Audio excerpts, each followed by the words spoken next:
今日は JavaScript フレームワークの話をしましたから、それをちょっと一歩下がって話をしようと思いました。JavaScript フレームワークを Drupal で連動するっていうことは何でしょうと思いました。一応、だから Drupal は Web サーバー、まあ Web サーバーじゃないけどHTML サーバーだから、ウェブサイトを見るときに Drupal のサイトを見ることができます。だから JavaScript のフレームワークはどういうふうに Drupal で使っているのかとは説明したかった。で今まで私が Drupal 8では使ったことはないんですけど、Drupal 7のと連動しているアプリは何個かを作ったことがありますから、そういう時にはJavaScript のフレームワークと同じように Drupal にデータサーバーを作る必要がありますから、今日は Drupal as a Data Server とのプレゼンを作りました。まずブラウザの説明します。ブラウザは HTML を見ることができます。だから Drupal は一応 HTML を作ってブラウザに送信して、ブラウザでその HTML はウェブサイトとして見ることになります。でブラウザは URL にリクエストをして、そのサーバー、Drupal が HTML はなんていうんです返します。その HTML はそのデータとその形、位置とかフォントとかすべてを出します。でそれでブラウザがその HTML をウェブページに変えて人間に見せます。でこういう感じですね。ブラウザはリクエストして、Drupal は HTML を作って、ブラウザに送って、でブラウザはウェブページを作ります。で、Headless Drupal ということは、特に Drupal 8で Headless Drupal の話に今なってる。で、あるアプリ、それはモバイルのアプリでも別のウェブサイトでも、Drupal にある URL にリクエストをする。でその URL はデータだけを戻します。だから HTML は位置とかフォントとか全部入ってる。実はさっきもちょっと違うんですけど、そう思ってください。でもこういう時はデータのみ。その位置とかどこにページに載せるのかとか、そういうことは全く入ってないです。そのデータのフォーマットは JSON、これは JavaScript Object Notification と言います。JavaScript の形で言いますが、XML。この2つはかなり多いですね。plist もありますけど、それはiPhone が使う、あと Mac が使えるものです。あと他にもあります。例えば XML、RPC という形もあります。それでそのアプリケーションがそのデータを分解して、そのアプリケーションが何かをする。例えば HTML で巻いて、例えばウェブサイトだったら HTML に入れて見せること。それからデータで保存する。例えば私さっき見せた先生のGitは、Instagram からはデータをもらってる。JSON の形。同じように、全く同じように、Instagram のデータサーバーにリクエストをして、私の Instagram のストリームが戻ってきて、データベースに保存します。そのデータ。後でHTML 通して見せますけど、その時。それからアプリの場合は、そのデータをその iPhone のアプリの、に入れることになります。同じようなことです。アプリが Drupal にリクエストして、Drupal はデータを作って、アプリに戻します。その HTML に入れないということですね。で、JavaScript Framework with Headless Drupal は、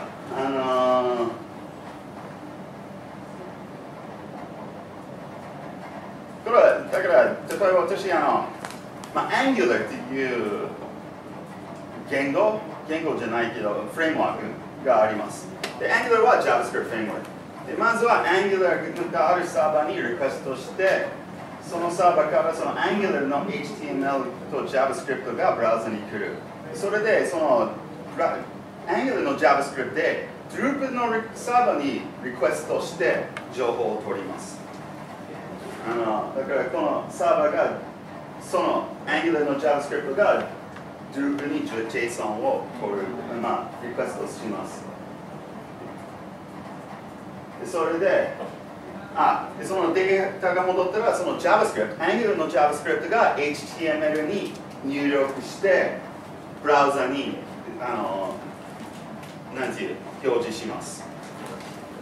で、この良さが、なんていう、ページがリロードせずにできるアプリを作ることができます。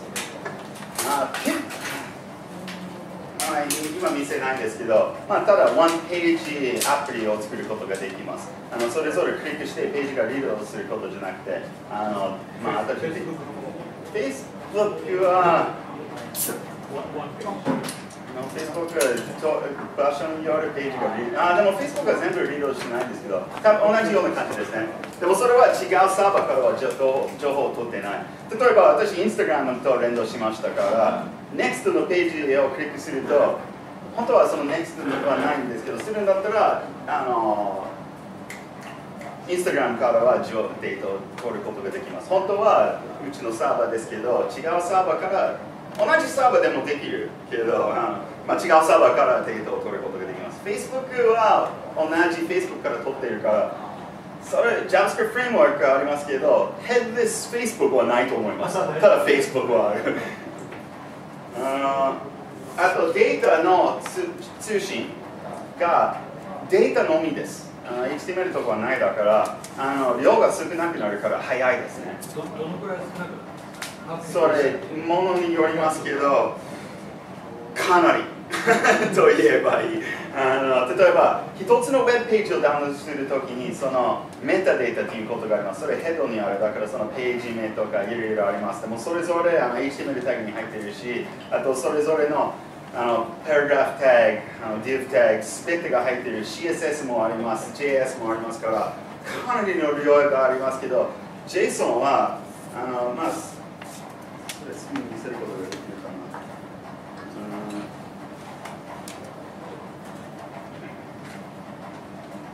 な。例えば、一つのこれを見れば、一つのページでも見せることができます。一つのリクエスト、この今ハイライトしている方。それはこのページの一部だけですね。よく見れば、このページのすべてがありますから、かなり少なくなります。最初のページダウンロードはありますけど、その後の JSON の通信が本当に少なくなります。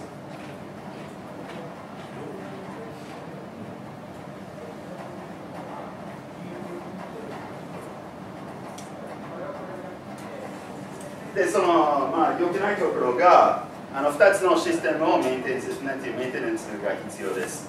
例えば、Drupal に更新があれば、その JavaScript のフレームワークにも更新が必要かもしれませんから、作成の時間が増やします。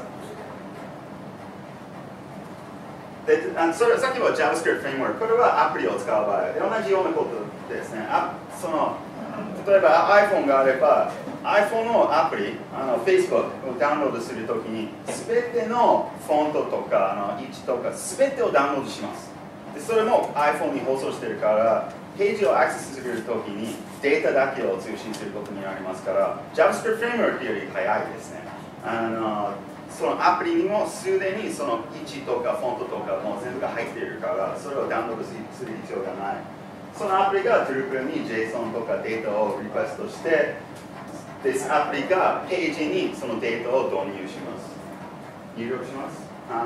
でその良さがモバイルブラウザもありますね。例えば Chrome とかあります。でモバイルブラウザのアプリとアプリを使うを区別するとモバイルブラウザだったら HTML とか全部ダウンロードする必要がありますから遅くなります。アプリがもっとかなり速くなります。でその難しさがアプリを作るデベロッパーが別の人になる時が多い。なんていうアプリもウェブページも作成する人がなんていう両方ができる人が少ないからちょっと複雑となります。あとさっきの JavaScript フレームワークと同じように2つのシステムをメンテナンスする必要がありますので。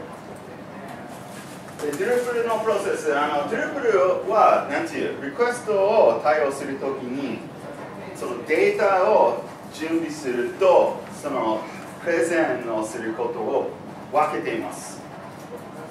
それはどういうことはでデータを準備してブラウザの場合はその後そのデータを HTML に巻いてブラウザに送信します。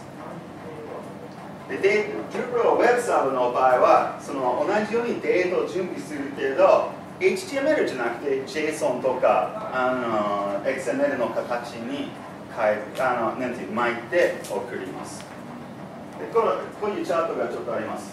Drupal がメインです。でブラウザの場合は、ブラウザに Drupal にリクエストして、Drupal がそのページのデータを準備する。例えばそのポッドキャストのページ、それはそのポッドキャストの名前、説明、時間、ファイル、コメントとかすべてを準備して、HTML に巻いて、ブラウザに送ります。で、アプリの場合は、アプリが Drupal にリクエストして、同じようにデータを準備します。その時に XML とか JSON に巻いて、アプリに送ります。こっちが同じですから、アプリでも JavaScript フレームワークでも Drupal のブラウザでも見るとデータが一緒です。一つのデータベースしかない。同じデータが見ることになります。ただどういう形に見てるのかが変わります。ブラウザに、デバイスとかにより。それは Drupal の強さですね。例えば完全に別のシステムを使えば、昔は Facebook のサイトを見ると、アプリを見ると、なんか違った。見てること、準備とか違ったで、なんだろうと思ってたで、多分同じシステムを使ってなかったかよくわからないんですけど、多分違うシステムを使ってたかもしれません。西尾さん。これとちょっと話が違っちゃうんだけど、プリンスがブログに書いていたような、Amazon エコーもこういう形に基本的にはエコーを使う場合、はい。この右側の方。はい。はい。仕組みとして。多分モバイルアプリだったけど、別に IoT デバイスとか、それ系でも、結局右側と同じ、JSON とか。それもできます。例えば、サイトによりそのサイトのすべてができます。今、キャクさんのサイトだから見せないんですけど、例えば今、私がキャクさんのサイトを作って、その人はインターナショナル作るをやっているから、そのユーザー側でオンライン登録、予約ができるようなシステムを作ります。で、そのシステムはそのスケジュールのカレンダーのページに行くと、いろいろクリックすると、その右側の形になります。本当は Drupal で作ったサイトで Drupal のサーバーでも右側の方を使ってます。私もよく JavaScript、Ajax アプリを使ってて、それは本当はこういう形なのに、その右側のようにはやっていますから、本当は最近はミックスになっています。ちょっと混ざっていますね。JSON の方が早い。で、データサーバーのコンポーネントがまずアセンティケーション、ユーザーネームとパスワード。で、それはどうやって、ユーザーをログインするなのかということ。で、いろいろな形あります。OAuth が前ありましたけど、それ最近あんまり使ってない。OAuth2 ということが今は多いですね。で、Google も Twitter も Instagram も使ってます。僕のシステムを使ってます。で、OAuth2 はかなりセキュアです。ただちょっと難しい。でも、今は Drupal 8で OAuth2 のクライアントモジュールは最近8にアップデートしましたから、Drupal 8で使えるようにはなりました。で、エンドポイント。で、エンドポイントはアクセスする方、その URL。これはデータで、そのデータを取るURL ですね。あと次はリソース。Drupal 8で違う名前を使いましたけど、今も出さないです。で、これはその何のデータを取る、例えばノードを取るとか、タクソノミーを取るとか、そういう、あと何かをするときに、ログインするときに、こういうログインリソースを使います。で、リスポンスフォーマット。これは JSON にするか、XML にするか、PList にするか。で、Drupal 7はサービス。はい。最後のリスポンスフォーマッターっていうのは、それはどういうからなんですか？ Drupal の機能、特に Drupal とは関係ないんですけど、さっき説明したほどに、まずデータを準備します。でそのデータを出すときに、どれかのフォーマットをする必要がありますから、そのフォーマットは Drupal の中の機能で選択することができます。例えば、ビューズで RSS フィードは出せますよね。そう、それは XML です。XML で、だから XML フィードで出そうと思えば、Drupal のインストールしたパッケージだけでビューズで出すことができる。そうですね。だけど、JSON とか PList ですか、はい、は、デフォルトのビューズでは出してないです。デフォルトでは、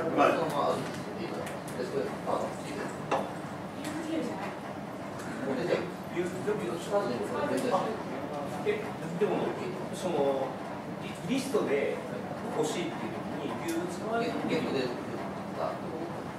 ーズもなんていう違う文字をつけることができますから、探すことないけど、もしかして PList のか JSON のビューズのフォーマットはあるかもしれません。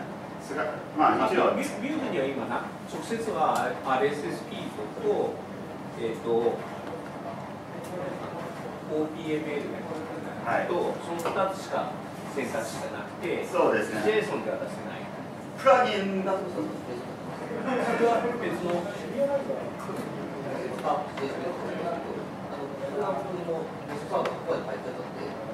全体でこれバッと一見だけど、